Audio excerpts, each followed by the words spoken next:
Inside a luxury perfume boutique, a young black girl walked in wearing a worn-out school uniform, quietly admiring an exclusive $15,000 0-cents fragrance.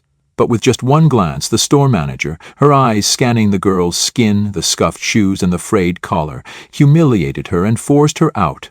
What no one knew was that the next morning, her billionaire father would arrive in a Maybach, not to shop, but to deliver a lesson they'd never forget. Before we dive in this story, let us know where you're watching from. We love to hear your thought. The boutique doors opened with a soft chime as Amara Field stepped inside. Dressed in her faded school uniform and scuffed white sneakers, she looked almost out of place among the velvet-lined walls, gold-rimmed fragrance displays, and crystal chandeliers. The air was thick with notes of sandalwood and jasmine mingled with an undertone of condescension. She walked slowly, carefully, like someone who didn't want to break anything. Her curious brown eyes scanned the sleek glass cases until they landed on the crown jewel of the store, Essence d'Eternite, a rare, handcrafted perfume that shimmered like liquid diamonds in its baccarat crystal bottle. Price tag? $15,750 0 cents. Her father's 60th birthday was coming up, and Amara had been saving for months from internships, scholarships, and small birthday gifts to make this one moment unforgettable. It was more than a bottle. It was a symbol. Sylvia Hartman, the boutique manager, had been watching Amara from the moment she walked in. With her arms crossed tightly across her perfectly tailored blazer, her gaze was razor-sharp. Her stilettos clicked against the marble floor as she approached, her face pulled into a tight-lipped smirk. She didn't even bother hiding her disgust. "I'm sorry, sweetheart," Sylvia said in a voice coated with venomous sweetness, "but we don't allow minors to loiter around our signature displays. This isn't a mall. This is Maison La Claire, a luxury house for serious clientele." Her smile sharpened. "You clearly wandered in here by mistake." Amara blinked, stunned, her throat tightening. "I'm not loitering. I'm here to learn more about that perfume," she said softly, pointing at the Essence d'Eternite bottle. Sylvia snorted, letting out a laugh that drew the attention of two other employees across the boutique. One of them, a young blonde associate named Lexi, whispered something under her breath and chuckled, eyes rolling. Sylvia leaned in slightly, her breath laced with bitter peppermint. "Let me be blunt, honey. That perfume costs more than your education. This isn't Sephora. We don't do testers for TikTok. You can't afford to breathe near that bottle, let alone buy it." Her words slapped Amara like cold wind. A nearby customer, a well-dressed white woman in heels, looked over and shook her head in disbelief. "Shameless," she muttered. "These kids think everything is for them." Amara's face flushed with heat. Her fingers curled slightly into her palm, but she kept her posture steady.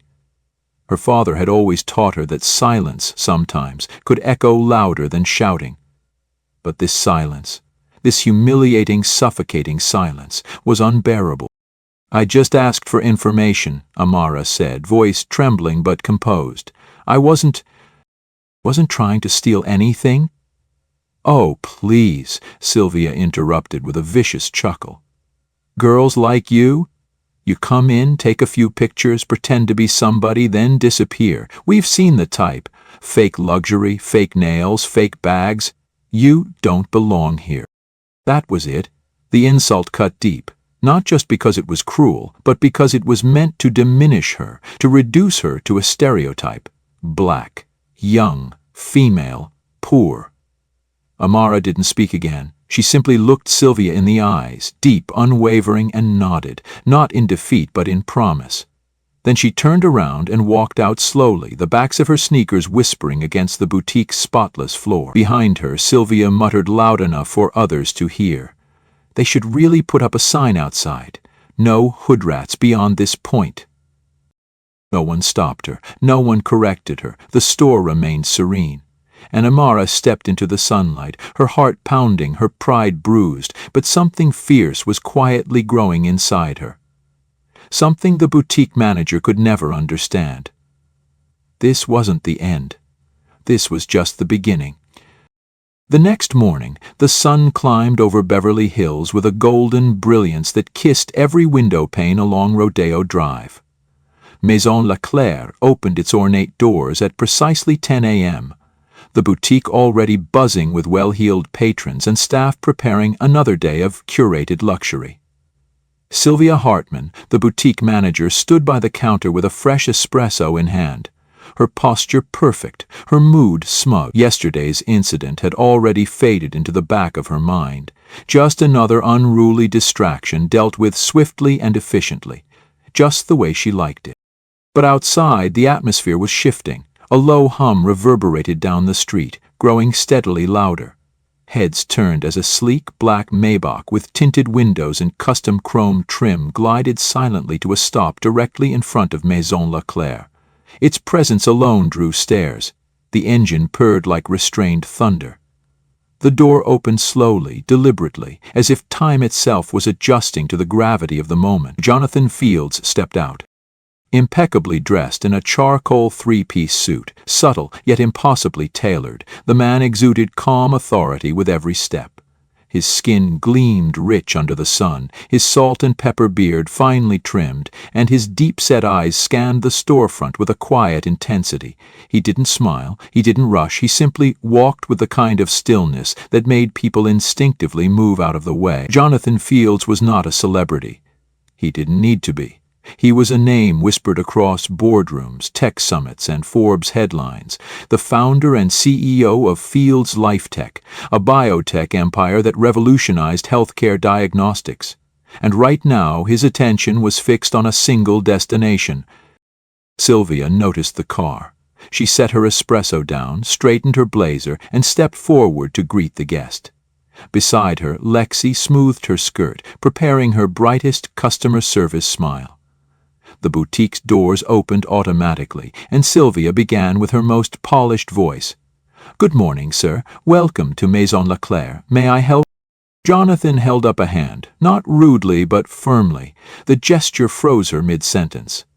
"I'm not here to shop," he said, his voice deep, calm, but unmistakably direct.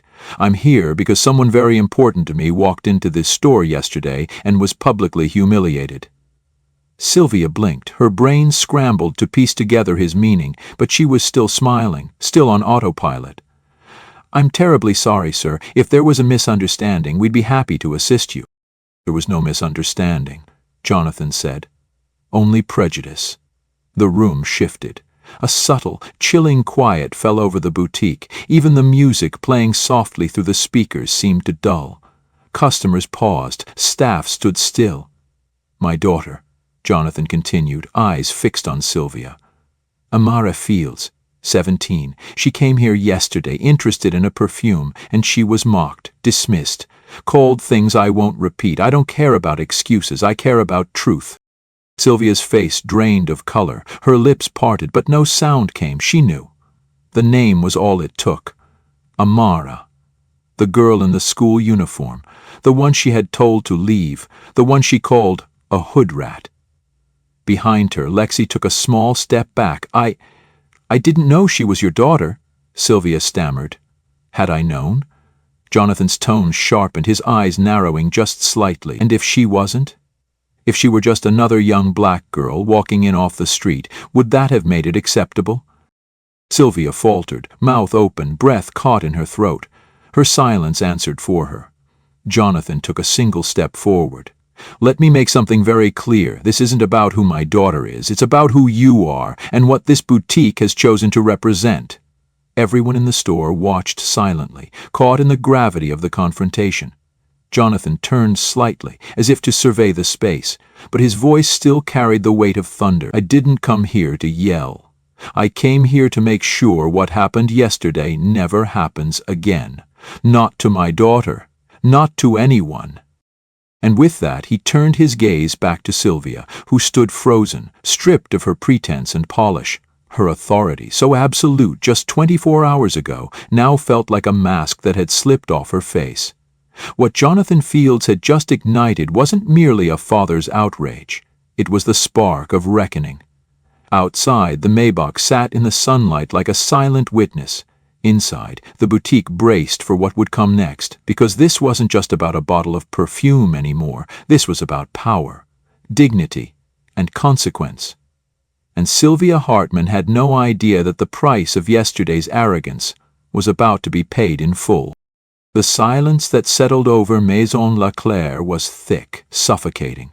Jonathan Fields's words still echoed in the air like an indictment that no one could ignore. Sylvia Hartman's composure had cracked, and now it was crumbling. Her fingers fidgeted with the corner of her blazer as she struggled to regain footing in the presence of a man who saw through every layer of her facade. "Mr. Fields," she finally said, forcing a smile that no longer had the power to persuade, "I assure you we welcome all guests equally here. What happened yesterday must have been a misunderstanding."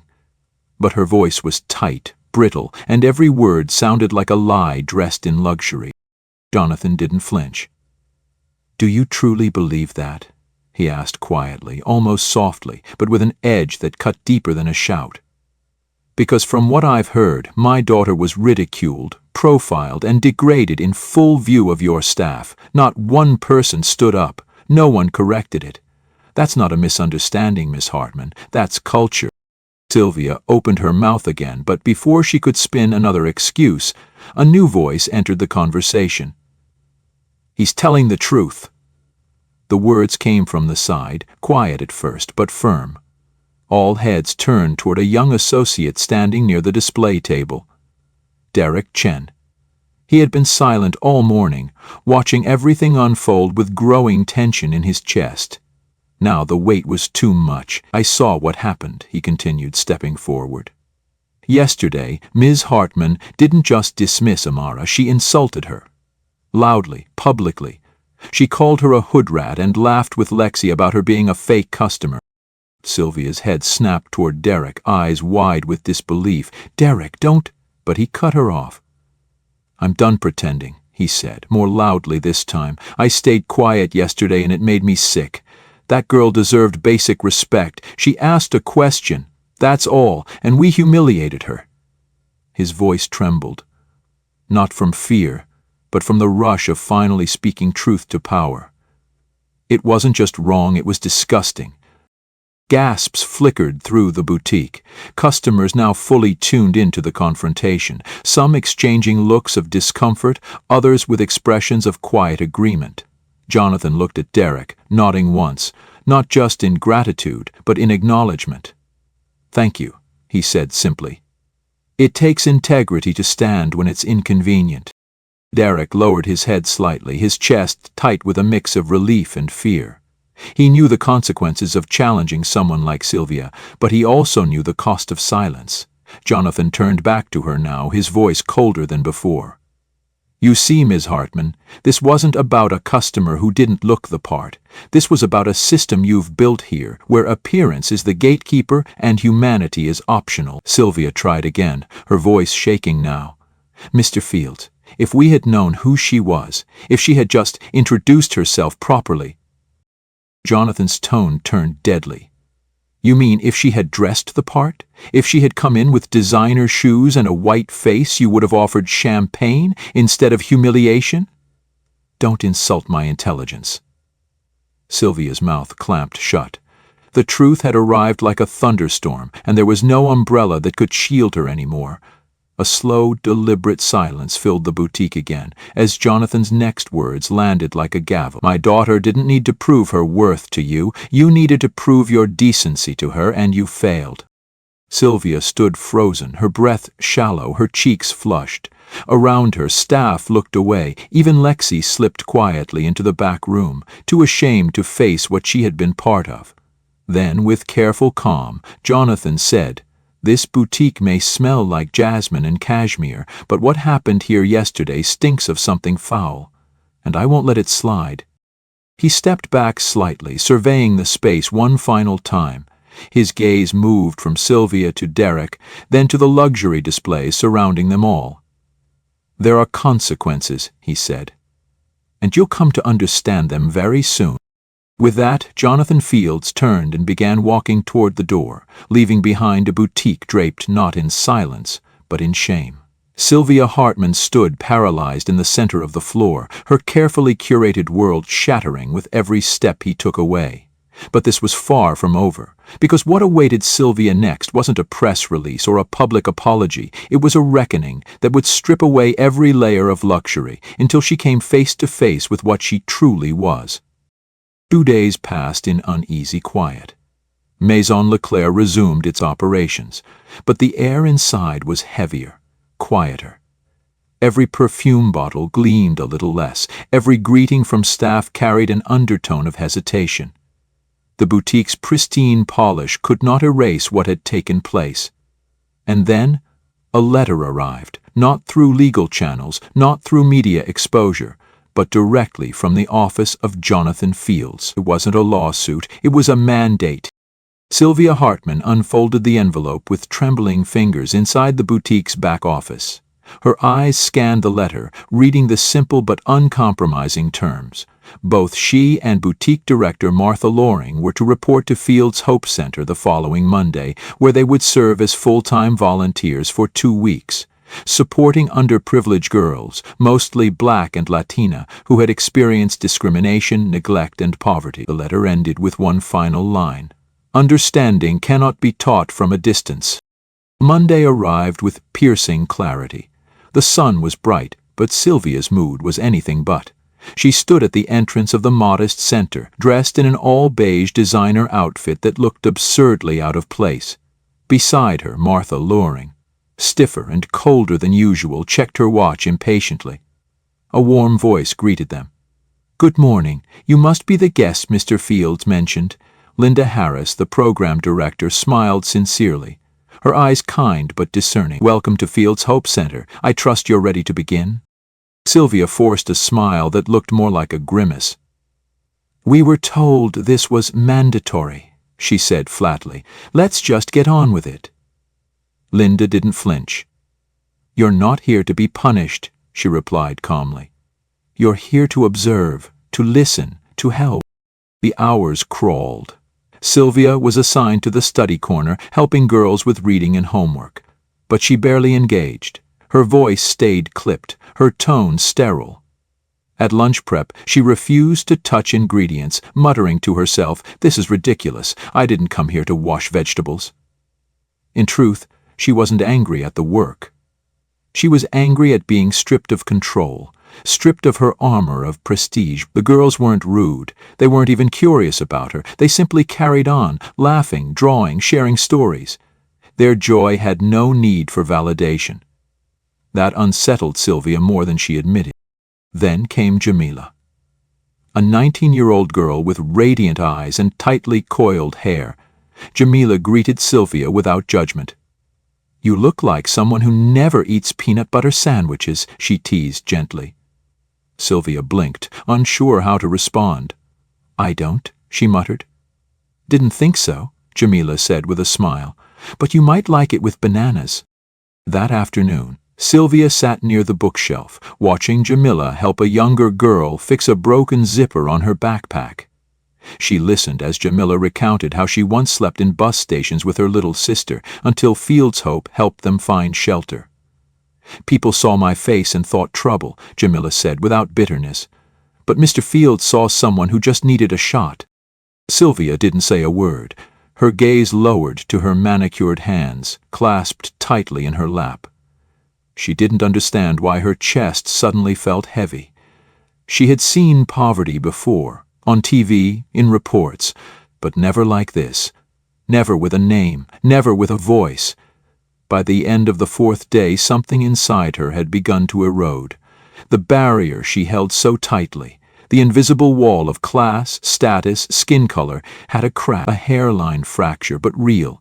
She found herself bringing coloring books the next morning. She remembered a few of the girls' names. She didn't smile much, but she didn't sneer anymore either. Martha, meanwhile, stayed distant. She refused to help in the meal line. She answered questions with clipped syllables. But even she noticed something changing in Sylvia. One afternoon, when a girl hugged Sylvia without asking, Sylvia didn't flinch. She didn't push her away. She just stood there. Still, unsure, letting the moment happen. Later that evening, back in her car, Sylvia stared at her reflection in the rearview mirror.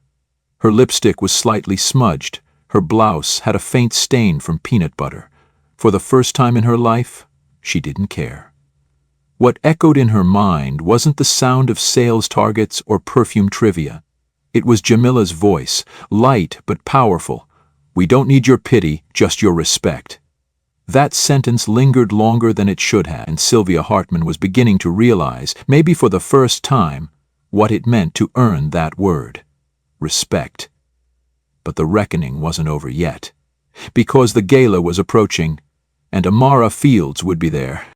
The night of the Fields Foundation Gala arrived like a slow, rising crescendo. Inside the ballroom of the Aria Hotel in downtown Los Angeles, golden lights draped every corner, soft classical music swirled through the air, and guests in designer gowns and tailored tuxedos clinked glasses over glittering tables. But for Sylvia Hartman, nothing about this evening felt celebratory. Her heels felt too high, her dress too tight, her posture too rigid, and above all, her conscience was louder than the music. She had replayed that day in the boutique 100 times since leaving the Fields Hope Center. The shame no longer came from exposure, it came from recognition of who she'd been. She spotted Jonathan Fields across the room, standing near the stage, speaking quietly to a group of donors. He hadn't acknowledged her yet, but she knew he had seen her. Beside him stood Amara, taller than she remembered, elegant in a sky-pupil dress that shimmered softly under the chandelier, her curls cascaded down her shoulders, her eyes calm, sharp, and self-assured. There was no trace of the humiliated girl from the boutique. This was a young woman who knew who she was and had never needed permission to be. Sylvia hesitated only a moment before walking across the ballroom. Each step felt heavier than the last.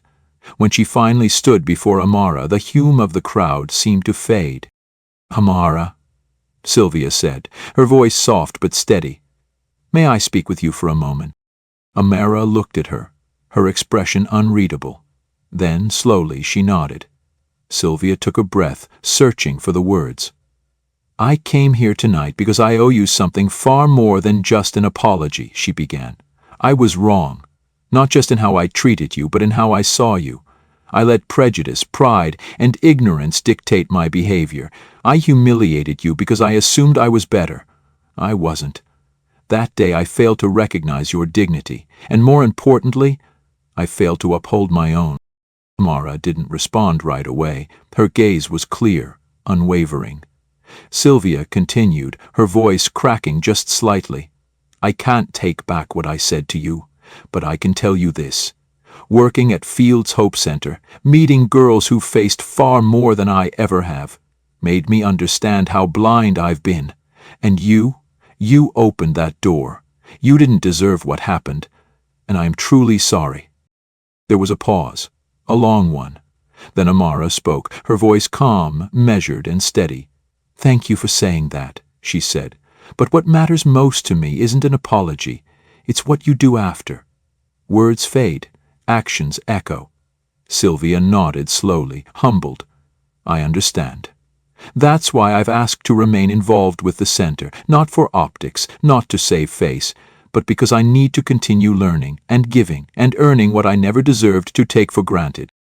Amara studied her for a moment longer. Then she offered a small, quiet smile. "Good, because we all deserve second chances. But only if we do something with them."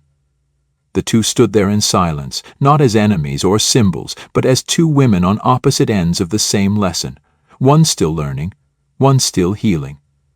From across the room, Jonathan watched the exchange with silent approval.